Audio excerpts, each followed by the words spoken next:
여러분 안녕하세요. 롱자입니다. 아, 제가 평소에 하던 얘기인데 정말 강조하고 싶은 부분인데 이해를 전 다 하신 줄 알았는데 아직 약간 요게 그냥 단순히 제 의견이다.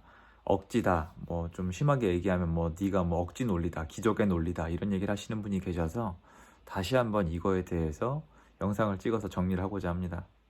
뭐에 대한 내용이냐면요. 저는 이렇게 주장을 해요.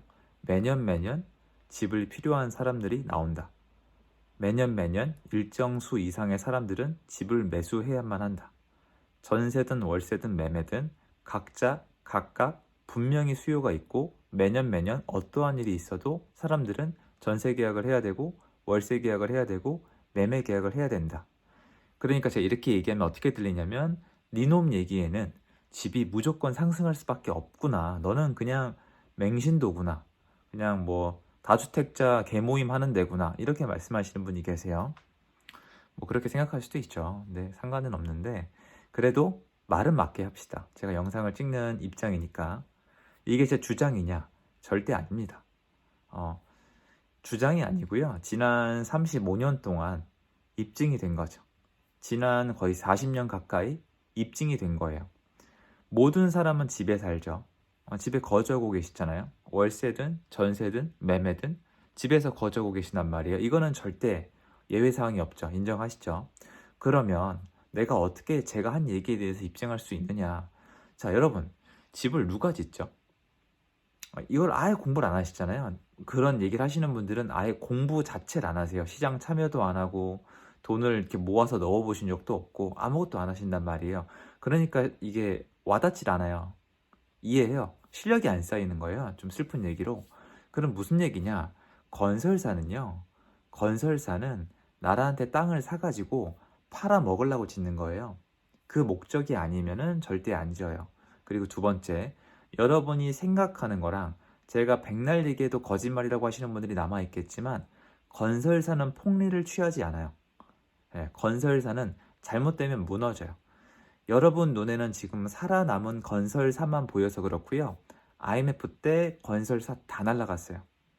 지금 살아남은 건설사는 원래 우량한 건설사고요. 이번 5년 동안에 돈을 많이 번 건 사실이지만 너무 호황기였어요. 하지만 예전에 미분양이 많았거든요. 전국적으로 미분양이 많았고 단편적인 예로 두산건설이 일산에다가 위브더 제니스 잘못 지었다가 망할 뻔했고 그리고 대전의 엑슬루타운가요? 그런 고층 빌딩을 지으면은 건설사가 분양할 때 잘 안 되면 건축비가 많이 들기 때문에 굉장히 힘들어하거나 도산으로 이어질 수도 있습니다. 다시 얘기해서 건설사는 분양이 되어야만 분양이 된다는 수요 조사가 나와야만 집을 지어요. 그게 아니면 안 짓습니다. 특별한 상황 아니고는 안 지어요. 그러면 이 집을 누가 받아줄까요? 누가 받아줄까요? 맞아요. 많은 분들이 얘기하시는 것처럼 실수요자도 있겠지만 투기꾼들이 분양을 굉장히 많이 받아요. 여러분 생각을 해보시면은 분양가가 싸면은 경쟁률이 500대 1, 1000대 1도 가고요. 분양가가 비싸면 미분양이 나요. 지금도 제 호언장담컨대 지금도 분양가가 터무니없이 비싸면 미분양 나요. 대구의 일부 단지가 분양가가 좀 심하게 비쌌어요. 미분양 났습니다. 그런데 지금 서울이 왜 이런지 아세요? 서울이 지금 청약 점수가 말도 안 되죠.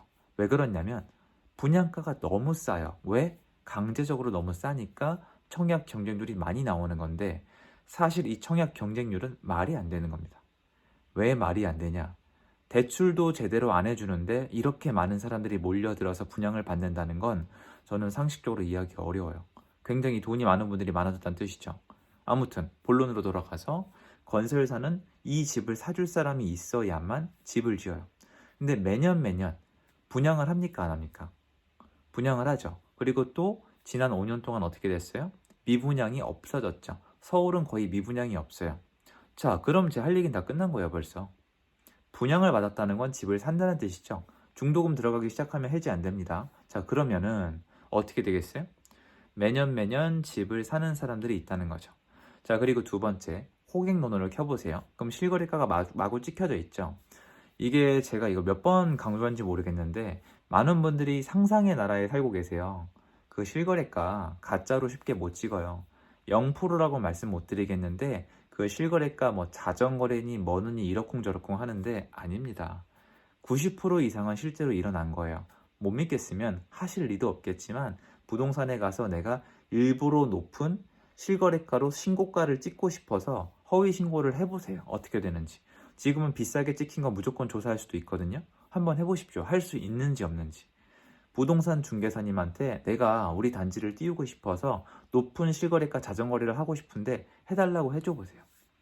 그런 멍청한 짓을 할 사람은 극소수예요. 불가능합니다. 그러면 전 현장에 있기 때문에 이걸 확신을 하거든요. 그러면 90%도 아니고 여러분 95% 이상 다 진성이에요. 그럼 95% 이상의 진짜 실거래가가 찍혔는데 자, 이 거래량 1년 동안의 거래량은 뭐예요? 집이 필요한 사람들이 집을 산 거죠. 이건 제 주장이 아니라 팩트죠.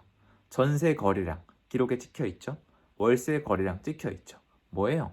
2016, 17, 18, 19, 20, 21 지금 22년도인데 매년 분양이 된 물량, 매매가 된 물량, 전세, 월세 거래가 된 물량이 실거래가에 찍혀 있고 이 사람들이 제가 얘기하는 매년 사람들은 집이 필요하다. 누군가는 꼭 사고 누군가는 전세 계약을 하고 누군가는 월세 계약을 한다는 증거입니다. 제 의견이랑 상관이 없고 100% 팩트 인포메이션에 기반한 거예요. 근데 이거를 안 받아들이시는 분들은 본인이 이미 부동산을 감정, 종교의 영역에 빠뜨리신 거예요. 제가 아니에요. 절대 오해하지 마세요. 절대 아닙니다. 그래서 여러분 2022년도에 그러면 사람들은 집을 안 살까요?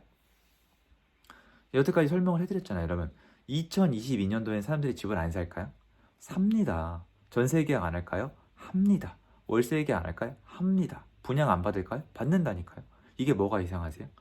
근데 매물이 많아요, 적어요? 적죠. 많아 보일 뿐이지 적죠. 지금 대출 중단에다가 집을 못 사게 하니까 수요가 너무 웅크러들어서 매물이 좀 많아 보이죠. 적어요. 신규 공급 적어요. 전세 매물 예전보다 턱없이 적어요. 그런데 아무튼 지금 상반기까지는 눌려 있죠. 대출을 안 해주니까요. 그리고 대출을 올해 말까지 계속 누르는 거예요. 그건 할 말이 없지만 역사적으로 이렇게 눌렀던 기간에 한계란 게 있고 사람들이 돈을 모으는 기간에 한계란 게 있고 집이 필요하지만 참을 수 있는 한계란 게 있어요. 저는 재밌게 얘기하려고 쿨타임이라고 불러요. 사람들이 쿨타임이 차면 밖에 나가서 집을 사요. 내가 차를 사고 싶으면 돈을 모아서 가서 차를 사는 거예요. 많은 분들이 자꾸 제가 다른 재화, 빵이나 차나 이런 재화를 비교해서 부동산이랑 설명하면 트집을 잡으시는데 답답합니다. 그럼 어떻게 설명을 해드릴까요? 여러분들이 이해를 못하니까 예를 들어 드리는 거잖아요. 집이랑 똑같은 재화는 없어요. 그리고 집이란 재화는 수요와 공급이고 공급이 부족하면 문제가 되는 거고 규제를 통해서 잡을 수가 없어요. 이게 왜 또 네 의견이냐? 아니에요. 2017, 18, 19, 20, 21, 22 여태까지 폭등했고요. 어마어마하게 올랐습니다. 작년에 서울이 한 20% 넘게 올랐을걸요? 세종시가 한 40%? 인천도 30 몇 프로? 기적의 상승률이에요, 여러분. 말도 안 되게 올랐단 말이에요. 자, 그러면 제가 말씀드린 2017, 18, 19, 20, 21 공급했어요? 공급 제대로 했습니까? 구축 매물이 시장에 나왔어요? 자, 그리고 신규 공급을 충분히 해줬어요? 뻔하잖아요. 아, 규제를 안 했습니까? 완화를 했나요? 이제 답이 나와야 돼요, 여러분. 이제는 답이 나오셔야죠. 공급이 부족하게 하고 구축 매물을 못 나오게 하고 그리고 규제를 가하면 그리고 세금을 올리면 어떻게 된다?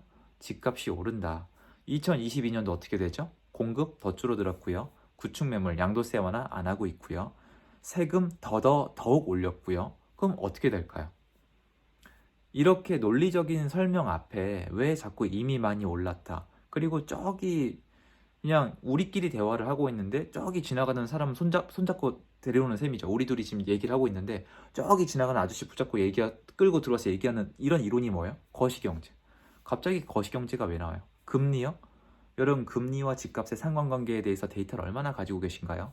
한국은 역사적으로 금리랑 집값이 상관이 없다니까요, 여러분. 그리고 금리는 부동산과 연관이 있긴 하지만 경제 전반과 연관이 있다고 생각하는 게 맞죠. 그래서 여러분 정리를 한번 해봅시다. 자, 정리를 한번 해볼게요.